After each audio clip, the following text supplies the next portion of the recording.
Lur, selamat datang di Ngidul Ngalebu film jadul. Ya apa kabar lur, sehat-sehat sekeluarga sesaudara. Ya balik mana ambil aku icong nasi goreng usus sapi khas Pakistan seperti biasa, sesuai requestan dari kalian. Setelah sekian lama akhirnya kita kembali mengidul film komedi Adam Sandler yang berjudul You Don't Mess With Zohan tahun 2008. Sudah jelas film ini punya unsur komedi yang sangat-sangat absurd dan ada cukup banyak unsur seksual seperti film Adam Sandler lainnya ya kan. Jadi bocil ya dipersilahkan keluar dulu ya Cil ya, pinter kok ya. You Don't Mess With Zohan bercerita tentang seorang pria super kuat bernama Zohan yang ikhlas meninggalkan karirnya sebagai tentara, meninggalkan ketenarannya dan meninggalkan negaranya hanya demi mengejar mimpinya sebagai penata rambut profesional. Bagaimana kekocakan dan keseruan film ini? Langsung aja kita gaskan pantung dong ya kan. Bule tuh mini main badminton gawe raket nyamuk. Monggo sekecaaken emu.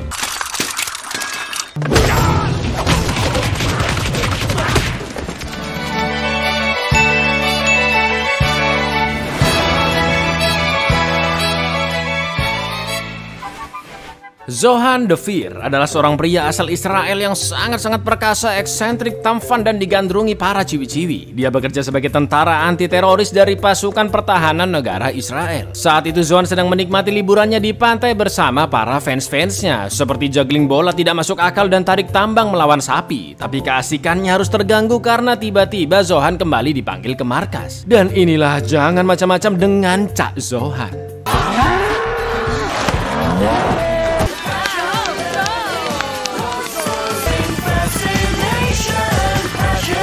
No one can hurt this Zohan.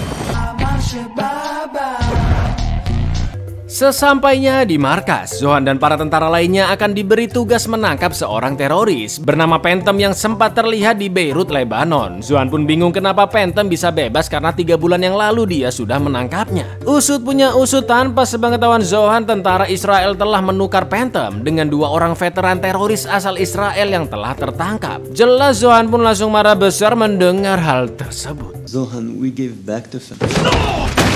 Setelah itu atasan Zohan yang sebut saja Pak Ijo mulai menjelaskan strategi penangkapan Phantom di sebuah rumah di perbatasan Lebanon. Mereka akan mengirim satu tim yang berisikan 8 tentara dan juga 12 orang lainnya yang menjaga perimeter di luar. Zohan yang memiliki skill ulti sakti mandraguna tidak setuju dengan rencana barusan karena bisa memakan banyak korban. Maka dari itu agar lebih efektif Zohan akan menangkap Phantom sendirian dan hanya meminta 2 orang tentara yang menjaga di luar agar situasi sekeliling tetap aman. Come on, is it not safer to send one man into Give me Abi and Kobe as perimeter watch. I'll get it done without it. Di rumahnya, Zohan mulai mempersiapkan persenjataannya yang cukup lengkap dan setelah itu dia membuka buku model-model rambut top collection buatan Paul Mitchell. Meskipun Zohan sangat strong dan macho, ditambah lagi telah berhasil menangkap banyak teroris selama ini, sebenarnya dia sudah capek berperang dan ingin mengejar mimpinya menjadi seorang penata rambut profesional di Amerika Serikat. Zohan pun memberanikan diri untuk cerita kepada kedua orang tuanya ketika makan malam, tapi malah diketawain, dibilang homo, dibully lagi. Yang sabar ya Han ya. Only digging that fagel a hole deeper. You fagel. Setelah kedua orang tuanya pulang, Zohan pun hanya bisa menangisi nasibnya sendirian dengan cukup lebay karena sangat sulit mengejar cita-citanya yang jauh dari peperangan.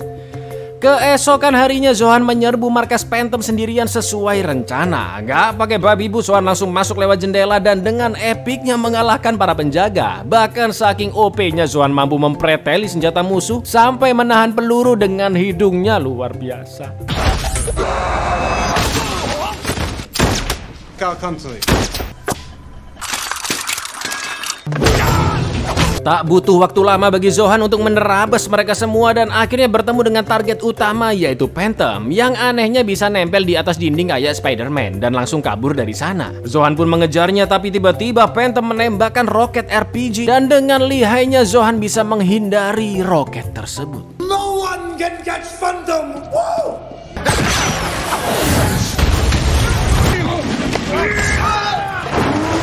Phantom pun berhasil kabur dengan membegal jet ski, tapi itu bukan suatu masalah bagi Zohan yang mengejarnya. Tidak menggunakan jet ski ataupun perahu motor, cukup dengan berenang saja.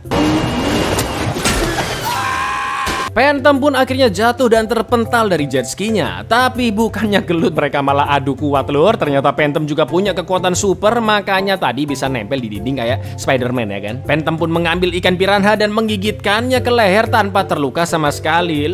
Jelas Zohan yang gak terima memasukkan piranha tersebut ke sempaknya agar menggigit titiknya yang super strong. Absurd banget sumpah. Plok.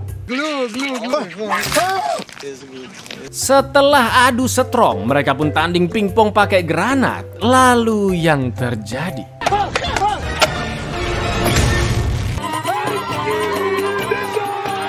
Ternyata Zohan masih hidup dan sudah merencanakan ini semua. Dia sengaja memalsukan kematiannya demi mengejar mimpinya sebagai penata rambut profesional. Setelah mengambil tasnya yang dia titipkan ke kaki burung pelikan, Zohan pun kabur naik pesawat dan menyelinap di ruang kargo. Di sana Zohan bertemu dengan dua anjing bernama Scrappy dan Kuku. Dia menceritakan kegelisahannya yang sudah capek mengikuti peperangan. Setelah itu Zohan mencoba untuk mencukur rambutnya dengan gaya Avalon, persis seperti gambar di buku Paul Mitchell. Dan Zohan pun juga mencukur bulu kedua anjing tersebut sampai terlihat sangat-sangat gaul.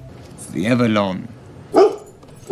Mr. Scrappy, Coco, what happened? Sesampainya di bandara, dengan mudahnya Zohan membuka skrup kotak kargo hanya dengan lidahnya. Setelah itu dia pun naik taksi dan OTW ke salon Paul Mitchell di New York.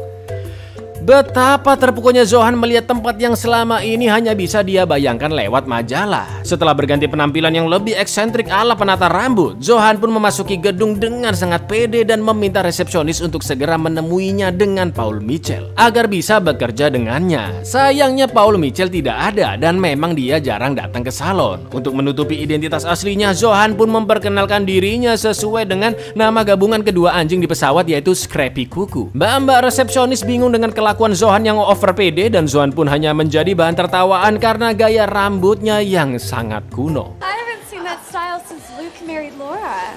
This is the Avalon, straight from the Paul Mitchell book.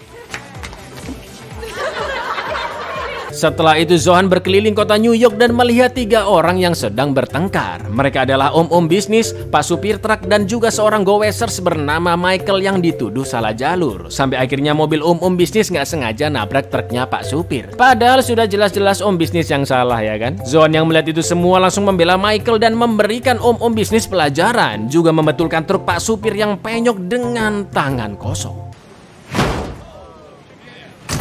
Smell it, smell it, smell it. Now take it. Here comes the double foot. To stand. We got it. Karena terkejut dengan kekuatannya yang bak manusia robot, Michael pun menanyakan dari mana Zohan berasal. Zohan pun mengaku berasal dari Australia demi menutupi identitasnya. Lalu tiba-tiba dia melihat seorang supir taksi Arab bernama Salim yang dulu kambingnya pernah Zohan sita tanpa sebab. Jelas Zohan yang gak mau ketahuan masih hidup pun langsung mengangkat Michael dan kabur dari sana.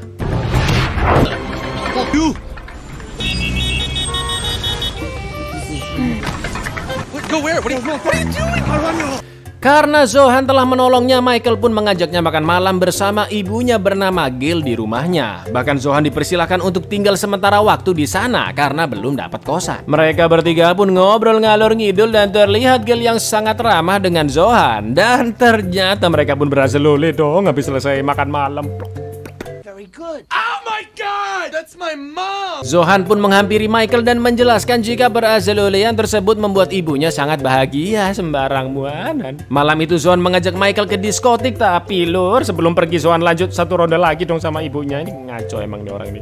No, why would I want to go to a disco tonight? Do your mother one more time and then we go. Di diskotik, Zohan mulai memberikan faham sesatnya agar Michael berani azalole sana sini seperti dirinya. Michael yang cupu pun akhirnya memberanikan diri mendekati salah satu wanita di sana. Tapi langsung ditangkap security karena terlalu ekstrim ya kan. Meskipun telah mengganti model rambut dan mencukur jenggot, Zohan tetap dikenali oleh temannya sekaligus fans beratnya yaitu Uri, yang ternyata juga sedang berada di diskotik tersebut. Uri pun menyapanya dengan sumringah karena setahu dia Zohan telah tewas di tangan Phantom. Tapi Zohan terus menyangkal jika dirinya bukanlah Zohan melainkan Scrappy Kuku. Karena Uri terus-menerus memanggil dengan nama aslinya, Zohan pun menggeret Uri bicara empat mata dan menjelaskan alasan memalsukan kematiannya karena ingin menjadi seorang penata rambut profesional di Amerika. Mendengar itu, Uri pun langsung mengira Zohan adalah seorang homo dan menawarkan Zohan untuk bekerja yang jelas-jelas saja, yaitu di toko elektronik miliknya di Manhattan. Persis seperti apa yang orang tua Zohan katakan. Jelas Zohan jengkel dan tetap pada pendiriannya menjadi penata rambut profesional di salon terkenal. I want to be hairdresser. You come by my shop tomorrow. Israeli Electronics. You're a faggot? I can't believe it. Did my own job, on my own. At the big salon. Setelah itu Zohan melanjutkan melamar pekerjaan di salon-salon. Tapi karena latar belakangnya sebagai tentara ditambah lagi sikapnya yang super eksentrik membuatnya kesulitan diterima sebagai penata rambut. What you do? If you move, she could slip and slice your jugular vein. When I was your age, I already killed 7 men. Karena masih belum mendapatkan pekerjaan, akhirnya Zohan mendatangi toko elektronik Uri di Manhattan untuk bekerja di sana. Akan tetapi karena banyak imigran lainnya seperti Zohan yang menghentikan cita-cita mereka ketika sudah terlalu nyaman bekerja di tokonya, Uri pun menolak Zohan untuk bekerja di sana dan merekomendasikan Zohan untuk melamar ke sebuah salon di seberang tokonya, yaitu Rafaela Salon yang dimiliki oleh seorang wanita asli Palestina. Zohan pun auto teringat musuh-musuhnya dari Palestina dan agak menolak bekerja di salon tersebut. Uri mengingatkan Zohan untuk beradaptasi dengan keadaan di Manhattan, di mana orang Israel dan Palestina memiliki toko yang saling bersebelahan. Uri juga menunjukkan video rival Zohan yaitu Phantom yang sekarang sukses membuka restoran hotdog di negaranya dengan beratus-ratus cabang. Uri pun kembali menyemangati Zohan untuk serius menekuni cita-citanya sebagai penata rambut karena Zohan adalah manusia super serba bisa. I can do this. Akhirnya Zohan memberanikan diri untuk menemui pemilik salon Rafaelas yang bernama Dahlia. Karena tidak punya skill potong rambut, Zohan malah pamer push up tanpa tangan yang jelas tidak ada hubungannya. Besides, I have no openings. If anything, I have cut my own hair and several dogs. That is very nice, but that is not going to help me. Karena melihat kegigihan Zohan, Dahlia pun akhirnya menerimanya sebagai tukang sapu rambut dan gak dibayar. Zohan pun sangat senang dan sangat yakin suatu saat nanti dia akan menjadi penata rambut. Sejak saat itu Zohan mulai berlatih menata rambut Ibu Gil dan juga belajar dengan rekan kerjanya Cloud. Scrappy needs to practice small talking. Zohan bekerja dengan sangat over disiplin dan tidak membiarkan satu helai rambut pun keleleran di lantai. Sampai suatu ketika salah satu penata rambut di sana resign dan hanya tersisa satu orang yaitu Cloud. Karena tidak ada karyawan lain, Dahlia pun terpaksa mengizinkan Zohan untuk menata rambut customer selanjutnya yang sudah menunggu lama. Jelas Zohan langsung kesenangan ya kan, mana gila banget lagi nyuci sama potong rambutnya lur. Bahkan Zohan juga sempat-sempatnya asululi sama mak-maknya dong. Wop. So let's loosen up. The playful tick desire for nice and slow. I love it. Mulai saat itu, Zohan akhirnya bekerja tetap sebagai penata rambut. Salon Dahlia pun mendadak rame setiap hari sampai ngantri-ngantri di luar yang 99%-nya adalah wanita parubaya, bahkan Mbah Buyut juga ada lur. Mereka semua bukan hanya suka dengan skill menata rambut Zohan yang di luar nalar, tapi juga karena dapat bonus absolutely tiap selesai nyalon, dan itu membuat Zohan mendapatkan uang tips yang sangat-sangat banyak. Capek.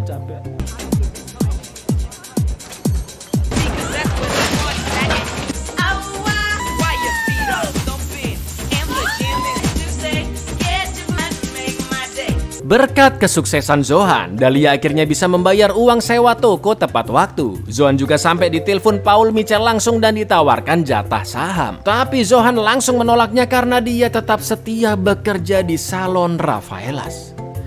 Sampai suatu hari supir taksi Arab yaitu Salim akhirnya melihat Zohan yang sedang bekerja di salon Rafaelas. Salim pun langsung teringat ketika mereka pernah bertikai karena masalah yang tidak penting dan Zohan mengambil kambingnya begitu saja. Thank you for the goat, my friend. Setelah itu Salim gercep mengumpulkan teman-teman Arabnya yaitu Nasi dan Hamdi untuk merencanakan penangkapan Zohan dan menjualnya ke Israel. Salim yakin mereka akan menjadi pahlawan karena yang semua orang tahu Zohan telah tewas di tangan Phantom. We will be heroes. We'll capture, then make trade with Israel. Think Phantom kill him. Phantom not kill him. Ketika libur nasional, Zohan pun jalan-jalan berdua ke taman bersama Dahlia. Sambil menyiapkan karpet dan makanan untuk piknik, Dahlia pun menceritakan kegelisahannya tentang keadaan di kampungnya Palestina yang selalu terjadi perselisihan maupun peperangan dengan Israel. Menurut Dahlia, konflik itu tidak akan ada habisnya dan harus dihentikan. Nobody will win this way. It has to stop. They just want to fight and fight.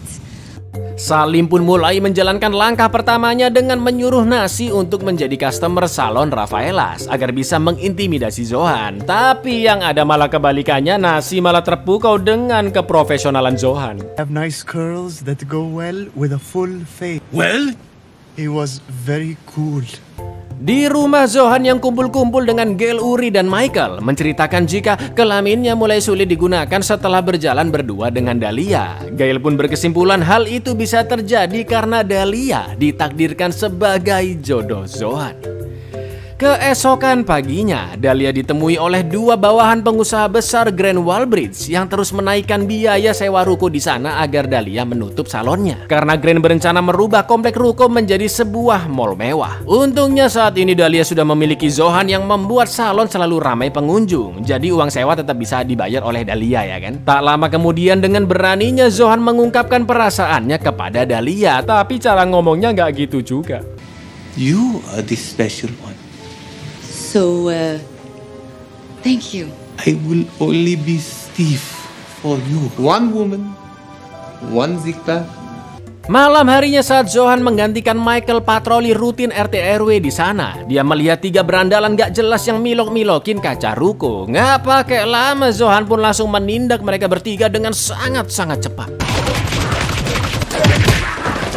Ternyata tiga berandalan tersebut adalah preman bayarannya Grand Wallbridge yang disuruh untuk membuat kekacauan agar pemilik-pemilik toko pergi dari sana. Jadi Grand bisa membangun mall sesuai rencananya. Grand pun akhirnya menyuruh geng preman kelas kakap untuk mengadu domba orang-orang Palestina dan Israel yang berada di komplek ruko Manhattan agar cepat pergi dari sana.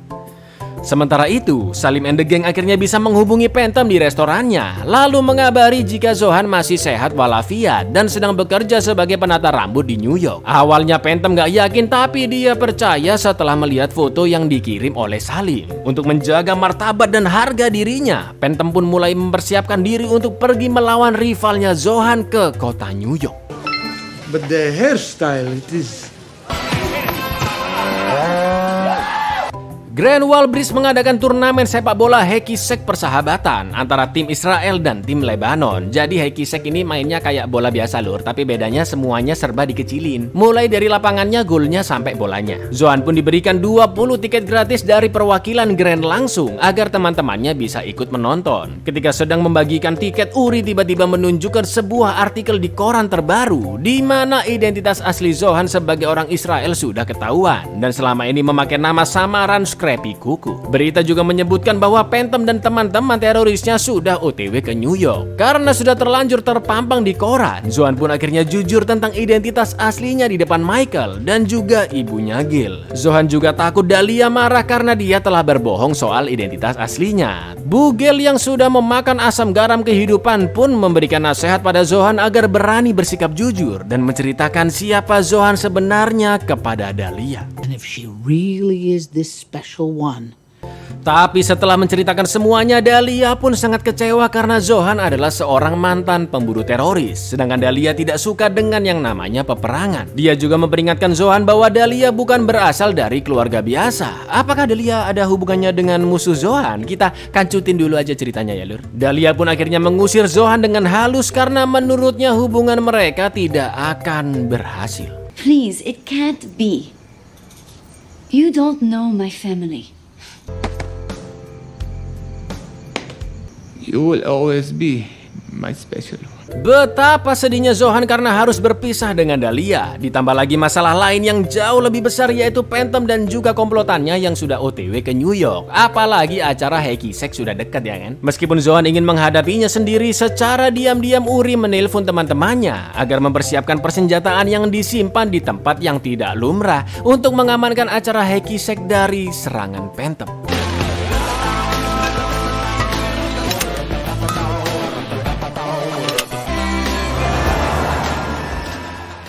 Akhirnya hari pertandingan persahabatan Hacky Sack pun tiba. Acara tersebut dihadiri oleh banyak penonton, khususnya orang-orang asli Israel dan Palestina yang bekerja di toko Manhattan. Sementara itu, terlihat Uri and the Gang yang secara diam-diam siap dengan persenjataannya di berbagai titik. Setelah Grant mengucapkan sambutannya bahwa pertandingan ini sebagai simbol persatuan, dia memanggil seorang artis ternama yaitu Mariah Carey untuk menyanyikan lagu kebangsaan Amerika Serikat. Tapi lur, anehnya Salim dan teman-temannya termasuk istrinya sendiri malah kayak gini.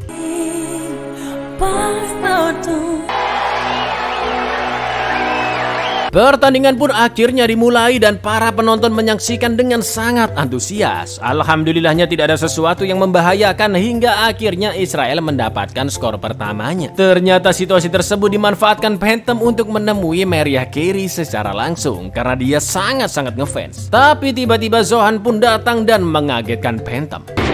You know I'm not dead.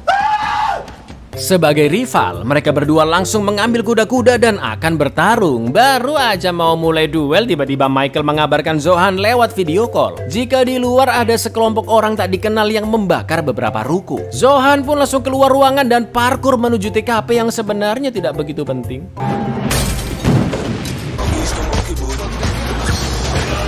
Selain Zohan, orang-orang Palestina maupun Israel yang menonton Hacky Sack juga kembali ke sana. Karena nggak ada yang tahu siapa pelakunya, mereka pun saling tuduh salah-salahan soal toko-toko mereka yang dipilok dan dibakar. Tak lama kemudian Phantom pun datang dan akan membantu menyelamatkan toko yang kebakar. Tapi karena Phantom malah terjebak di tengah-tengah api, Zohan membantu memadamkan api tersebut dengan cairan kotoran hewan.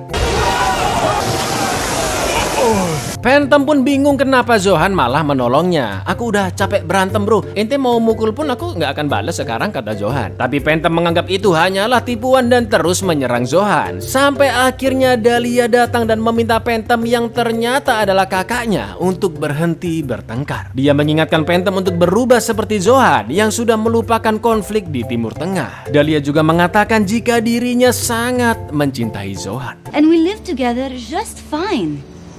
We are thousands of miles away from all this hate, but I think I love him. Mereka semua pun akhirnya berdamai termasuk Phantom dengan Zohan. Begitu juga dengan Salim yang sudah menerima keadaan karena ternyata selama ini Zohan memperlakukan kambingnya dengan sangat baik dan masih sehat walafiat. Tapi tiba-tiba kembali terjadi ledakan dari sebuah ruko di sana. Yang ternyata dalang dibalik ini semua adalah Grant Wallbridge. Dia ingin mengusir mereka semua dengan cara mengadu domba pakai preman agar bisa segera membangun mall mewahnya. Melihat itu semua, Zohan dan Phantom pun akhirnya bekerja sama melawan preman-preman perusuh. Phantom mengatakan jika selama ini sebenarnya dia ingin meninggalkan peperangan dan menggapai mimpinya yang sebenarnya menjadi penjual sepatu di Amerika. Intinya mereka berdua sama-sama memiliki cita-cita yang sangat simpel dan jauh dari medan perang. Mantan rival bebuyutan asal Palestina dan Israel yaitu Zohan dan Phantom akhirnya mengalahkan para preman pengadu domba, bahkan aksi mereka sampai diliput stasiun TV. Please no, Middle East is all fake. Grant yang menonton siaran itu pun langsung buru-buru kabur. Namun tiba-tiba salah satu preman membawa bom untuk meledakkan seluruh tempat di sana dan mengancam akan membunuh 4 ekor anak anjing. Ngapain juga ada anak anjing dibawa-bawa? Zohan pun memiliki ide untuk menggunakan kekuatan suara ultrasoniknya bersama Phantom untuk menggagalkan bom. Suara mereka berdua yang sangat-sangat menusuk telinga membuat kaca-kaca di sana pecah, timer bom pun hancur. Begitu juga dengan preman yang sampai terpental ke pesta kaum pelangi. Hello, stranger. Grant yang tidak mau disalahkan pun datang ke TKP untuk memberikan penjelasan, tapi dia langsung ditangkap polisi. Di lain sisi, karena terlalu bahagia dengan kemenangan mereka, Phantom masih terus teriak dan malah meledakkan banyak ruko-ruko sekitar. My life is ruined. They were I got excited.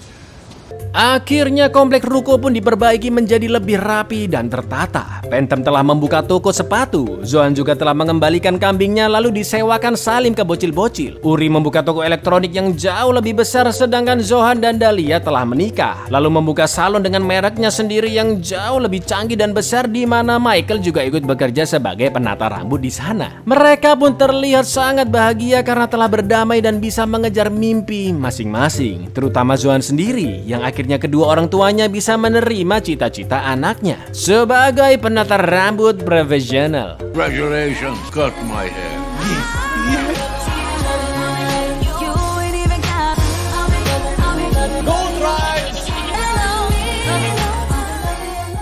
Abuyar. Bukan main, komedi di film ini beneran gak kaleng-kaleng, dijamin dari awal sampai akhir ngakak lur. Kayak film The Dictator ya kan. Seperti biasa, Cak Adam Sandler kalau main film pasti komedinya absurd dan seringkali agak seksual ya kan. Film kayak begini modelannya sudah jelas tidak diangkat di tahun-tahun sekarang karena dianggap terlalu sensitif. Mulai dari isu konflik Timur Tengah, LGBT, sampai perbedaan warna kulit. Jadi ente buat santai aja ya lur ya, jangan baper ya. Cuma film ini lur, cuma film. Seenggaknya ada pesan moral yang bisa kita ambil bahwa peperangan tidak akan pernah berakhir. Dan di film ini menunjukkan bahwa perdamaian dan menggapai cita-cita sangatlah penting. Berdamai, berdamai. Ayo semuanya, yuk, berdamai. Ya wes gitu dulu lor. Aku Icang undur diri, matur nuwun dan Seno untuk mendukung peperangan. Baca yes untuk Liso Kredi ini. Assalamualaikum lor.